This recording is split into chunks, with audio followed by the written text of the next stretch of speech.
Hello friends, मैं आपका दोस्त प्रियांशु तोमर और हमारे YouTube channel study with Priyanshu Tomar में आपका स्वागत है।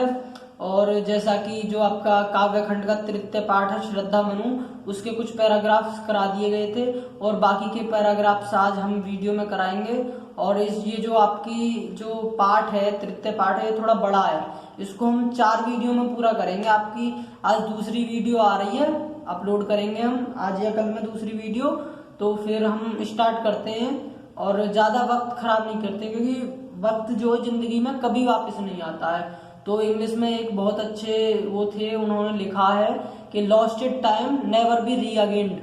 तो इसका मतलब है जो बीता हुआ समय, जो पुराना समय, वो कभी वापस नहीं आ सकता। तो हम स्टार्ट करते हैं बस।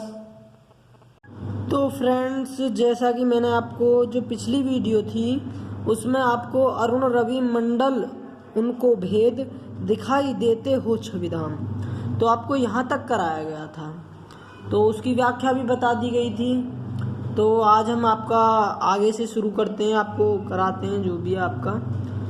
घिर रहे थे घुंघराले बाल, अंश अवलंबित मुख के पास, नील धन सावक से सुकुमार, सुधा भरने को वधु के पास, और उस मुख पर वह मुस्कान, रक्त किशलय पर ले विश्राम, अरुण की एक किरण अम्लान, अधिक अलसाई हो अभिराम।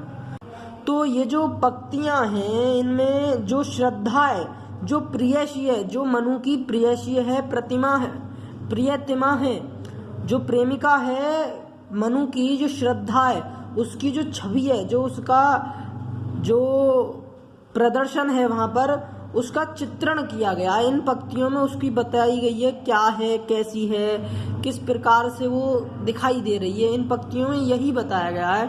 तो बताते हैं वो किस प्रकार बताया गया है कि जो श्रद्धा है, उसके कंधे पर लटकी हुई घुंघराले बालों की लट उसके मुखड़े पर ऐसी झूल रही थी जैसे कोई नन्हा बादल का टुकड़ा अमृत पीने में कोई सागर के तल को छूने का प्रयत्न कर रहा हो। उसके मुखड़े पर कोई मोहक मुस्कान ऐसी लग रही थी जैसे लाल रक्तिम नवीन कौपल पर सूर्य की एक अल्याशी सी सुगंधित किरण विश्राम कर रही हो। कहा मनु ने नभ धरणी बीच, बना जीवन रहस्यमय निरूपाय, एक अलका सा जलता भ्रांत, शून्य में फिरता हूँ असहाय, कौन हो तुम वसंत के दूत, बिरस पतझड़ में अति सुकुमार, घन तिमिर में चपला की रेख, तपन में शीतल मंद प्यार। तो जो मनु है वो अपना परिचय देता है श्रद्धा को परिचय देता है और कहता है कि पृथ्वी और आकाश के बीच में इस नीरव स्थान पर मेरा एकाकी जीवन एक पहेली बना हुआ है। उसे सुलझाने का मेरे पास कोई उपाय नहीं है। मैं इस निर्जन स्थान में असहाय बेसहारा होकर अपनी वेदना से जलता हुआ उसी प्रकार इधर उधर भटक रहा हूँ, जिस प्रकार एक जलता हुआ तारा टूटकर बिन किसी आश्रय के आकाश में इधर उधर भटकता रहता है। अपने परिचय देने के बाद मनु है अपना, तो उन्होंने परिचय दे दिया, उन्होंने बता दिया मैं कौन हूँ, किस तरह भटक रहा हूँ। फिर वो जो श्रद्धा है उससे पूछते हैं कि हे सुकुमारी, कि हे सुकुमार अंगों वाली, तुम कौन हो? अचानक इस निर्जन स्थान में आकर तुमने मेरे इस अभावयुक्त और निराश जीवन को उसी प्रकार आशा का संदेश दिया है जिस प्रकार पतझड़ के समय कोयल अपने मीठे स्वर से वसंत के आगमन की सूचना देती है। मेरे इस अतिशय निराशपूर्ण जीवन में तुम आशा की किरण जैसी दिखाई दे रही हो। साथ ही वेदना और व्यथा से तप्त मेरे जीवन में शीतल और मंद पवन की भांति नवीन चेतना उत्पन्न कर रही हो। लगा कहने आगंतुक व्यक्ति, मिटाता उत्कंठता सविशेष, दे रहे हो कोकिल सानंद, सुमन को ज्यों मधुमेह संदेश। भरा था मन में नव उत्साह, सीख लूं ललित कला का ज्ञान, इधर रहे गंधर्वों के देश, पिता की हूँ प्यारी संतान। तो जो फिर मनु के प्रश्न पर अभी कुछ देर पहले ही आने वाले व्यक्ति, जिसका नाम श्रद्धा था, ने अपने विषय में सब कुछ जानने के लिए विशेष रूप से उत्कंठित मनु की जिज्ञासा शांत करने के लिए अपना परिचय देना आरंभ किया।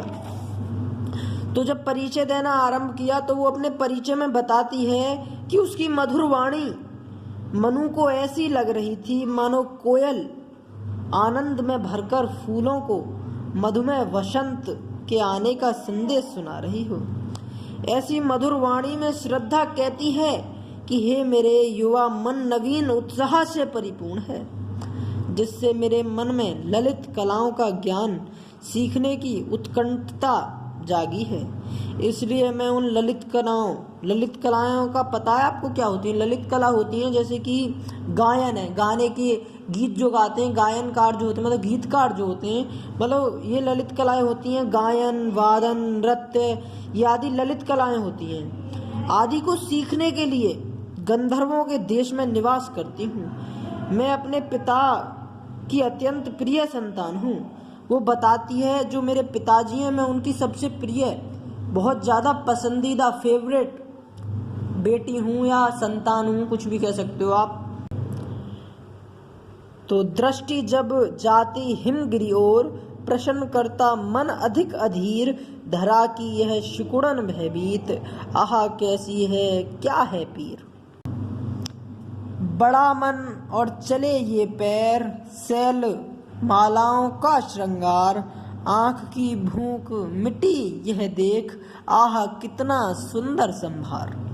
तो जो श्रद्धा है वो कहती है, पता है क्या कहती है? वो बड़ा ही सुंदर बात कहती है कि जब जब मेरी दृष्टि इस अतुंग हिमालय पर पड़ती है, तब तब इसके संदर्भ में विस्तार से जानने के लिए मेरे मन में अनेकानेक प्रश्न उठकर मुझे बेचैन कर देते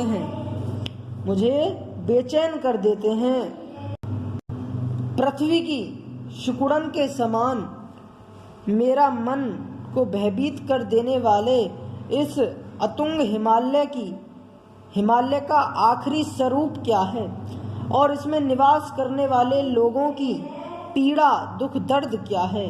इस प्रकार के अनेक प्रश्न मेरे मन में निरंतर उठा करते हैं। श्रद्धा जब इतनी बात कह देती है तो फिर वो आगे कहती है कि जब मुझे मेरे प्रश्नों का कोई समाधान नहीं मिला, तब मेरे मन में निश्चय किया कि क्यों ना इस हिमालय क्षेत्र में घूमकर इसके विषय में जाना जाए। इस प्रकार मेरे मन का उत्साह बढ़ गया और उसी उत्साह में मेरे पैर हिमालय क्षेत्र में घूमकर इसके विषय में जाना जाए। इस प्रकार मेरे मन का उत्साह बढ़ गया और उसी उत्साह में मेरे पैर स्वयं ही इन पर्वतमालाओं का अनुपम सौंदर्य देखने के लिए आगे बढ़ गए। हिमालय में घूमते घूमते मैंने इसके अनुपम सौंदर्य का पान जी भरकर किया है, जिससे इसके सौंदर्य दर्शन की मेरी आँखों की भूख मिट गई, अभिलाषा मिट गई, ख्वाहिश मिट गई। अर्थात हिमालय के सौंदर्य को देखने की मेरी उत्कंठता शांत हो गई। आहा कितना अद्भुत है इस हिमालय की सौंदर्य संपन्नता। वास्तव में यह सुंदर और पूर्णता का श्रेष्ठ प्रतिमान है। तो फ्रेंड्स बस इस वीडियो में इतना ही, और हमारे चैनल को ज़्यादा से ज़्यादा लाइक, सब्सक्राइब, शेयर जरूर करें। तो धन्यवाद। बस